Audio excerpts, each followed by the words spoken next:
بسم اللہ الرحمن الرحیم۔ السلام علیکم ورحمۃ اللہ وبرکاتہ۔ الحمدللہ کفا وسلام علی عبادہ الذین اصطفیٰ، اما بعد۔ حاضرین مجلس، آج میری تقریر کا عنوان ہے جنگ آزادی میں مسلمانوں کا کردار۔ سرفروشی کی تمنا اب ہمارے دل میں ہے، سرفروشی کی تمنا اب ہمارے دل میں ہے، دیکھنا ہے زور کتنا بازوئے قاتل میں ہے۔ حاضرین مجلس، زندگی گزارنے، جان دینے اور جان کو قربان کرنے کے جو اعلیٰ نمونے مسلمانوں کے تاریخ میں ملتے ہیں وہ دوسرے قوموں کے تاریخ میں نہیں مل سکتے۔ بہتر زندگی، بہتر موت مسلمانوں کا ہے، اس لحاظ سے کہ وہ قرۂ امتیاز بھی ہے، وہ شعار بھی ہے، وہ فاتح عالم بھی ہے اور وہ معلم عالم بھی ہے، وہ درد و تمدن کا مؤسس اور بانی بھی ہے، وہ انسانی قدروں کو فروغ دینے والا بھی ہے، وہ انسان کی غلامی کا سب سے بڑا دشمن ہے، مسلمان انسان کی غلامی کو سب سے بڑی لعنت سمجھتا ہے اور وہ اس کے مقابلے میں پیش نظر آتا ہے۔ ہندوستان میں مسلمانوں نے طویل مدت تک کم تعداد میں ہونے کے باوجود حکومت کی، لیکن کبھی کسی بڑی بغاوت کا سامنا نہ کرنا پڑا، اس لیے کہ انہوں نے ہندوستان کو ایک علمی تمدنی اخلاقی لحاظ سے اعلیٰ تصور حیات عطا کیا، اس لیے کہ انہوں نے ہندوستان کو ایک متحدہ ملک کی حیثیت دی، اس کی سرداری کی حفاظت کی، سماجی ظلم و ستم سے اسے نجات دیا، یہاں تک کہ مذہب کے نام سے بھی غلامی کے تصور کو ختم کیا۔ لیکن جب انگریزوں کا تسلط ہوا تو ہندوستان کی آزادی کے لیے انہوں نے برادران وطن کے ساتھ مل کر اپنے جان و مال سب کی قربانی دے دی۔ علماء کرام نے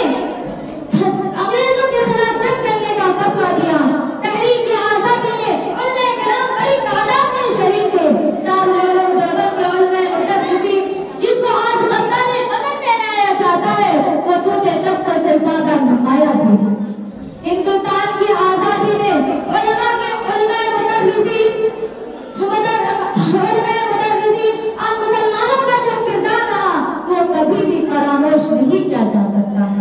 علماء نے غلامی کی زنجیریں توڑنے، آزادی حاصل کرنے کے لیے بے پناہ طلب پیدا کی، اس نے آزادی حاصل کی کے لیے انہوں نے اپنے کو خطرے میں ڈالا، مگر ہوش نہ بدلی۔ جذبہ حب الوطنی، وطن دوستی، جذبات و احساسات اور ہندوستان کی آزادی کے لیے اپنا سب کچھ قربان کر دینے کا بلبلہ اور جذبہ جتنا مسلمانوں نے پیدا کیا اتنا کسی نے بھی نہیں پیدا کیا۔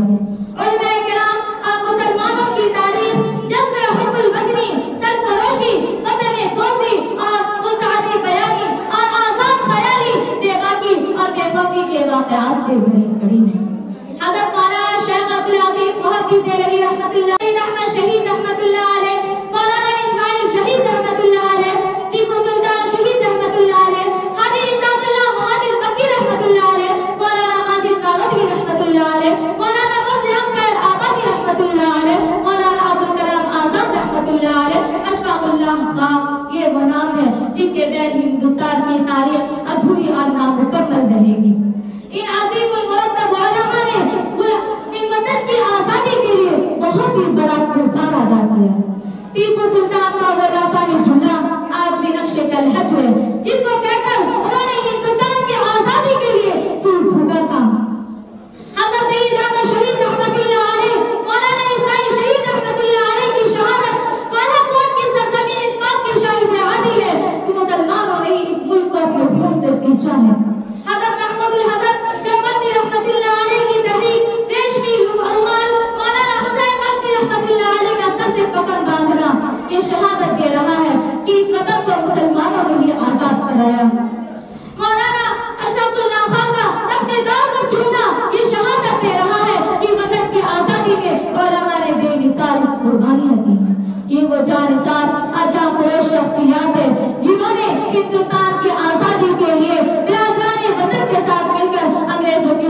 چھڑائے، انگریزوں کے چھکے چھڑائے، تاج محل کی حسن و جمال، قطب مینار کی عظمت و بلندی، جامع مسجد دہلی کے عالیشان مینارے اور لال قلعہ کی شان و شوکت، یہ سب کی سب گواہی دے رہے ہیں کہ مسلمان اس ملک کے وفادار ہیں، مسلمان کو اپنے وطن عزیز سے محبت ہے۔ کیا خوب کہا ہے کسی شاعر نے، یہ بات آیا ہے حقول بھی ہے تلوار بھی ہے، یہ بات آیا ہے دنیا میں ہم بھول بھی ہے تلوار بھی ہے، یا بزم جہاں مہکائیں گے یا حکم نہا کر دم لیں گے، یا بزم جہاں مہکائیں گے یا حکم نہا کر دم لیں گے، سوچا ہے قتل اب کچھ بھی ہو ہر حال میں اپنا حق لیں گے، عزت کے جیے تو جی لیں گے یا جام شہادت پی لیں گے، اے بزم ساکنانے گیتی صدا کیا آ رہی ہے آسماں سے، اے بزم ساکنانے گیتی صدا کیا آ رہی ہے آسماں سے، کہ آزادی کا ایک لمحہ بہتر ہے غلامی کی حیات جاوداں سے۔ انگریزی نے غم و غصے کا اظہار اس طریقے سے کیا،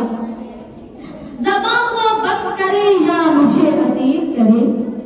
زبان کو بند کرے یا مجھے اسیر کرے، میرے خیال کو بیڑی پہنا نہیں سکتے۔ سامعات، لیکن ہائے افسوس جس وطن کے لیے ہم نے اپنا جان و مال سب کچھ قربان کر دیا، اپنے گھر بار سب کچھ لٹا دیے، اس تحریک میں ہم نے تن من دھن کی بازی لگا دی، لیکن اسی ملک میں رہنے والے برادران وطن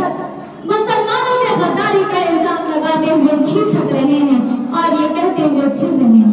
کیا یہی ہماری اور ہماری علماء کی قربانیوں کا بدلہ ہے؟ سچ کہا کسی شاعر نے، جب وطن کو لہو کی ضرورت پڑی، جب وطن کو لہو کی ضرورت پڑی، سب سے پہلے ہماری ہی گردن کٹی،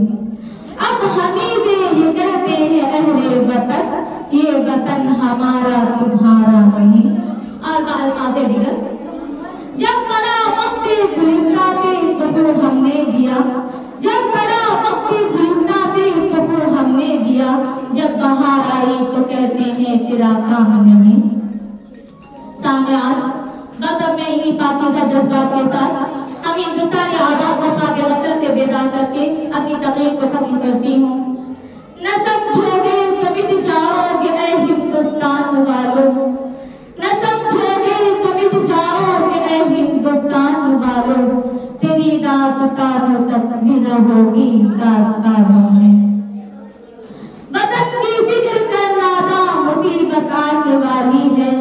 وطن کی فکر کرنا دا مصیبت آنے والی ہے، تیری بربادیوں کے مشورے